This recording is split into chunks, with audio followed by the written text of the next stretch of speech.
ఈ గొంతులో ఎప్పుడైతే డ్రై అయిపోయిద్దో ఎపిథీలియల్ సెల్స్ అన్ని డ్రై అయిపోయి ఆ గొంతులో ఉన్న ఆ మ్యూకోజా ఎండిపోయిద్దో అప్పుడు మనకు దురద వస్తూ ఉంటుందన్నమాట.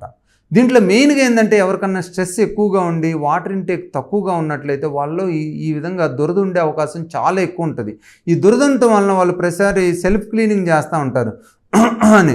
ఇట్లా చేయటం వల్ల అది ఫర్దర్ ప్రాబ్లమ్ని ఇంకా ఇంక్రీజ్ చేస్తూ ఉంటుంది.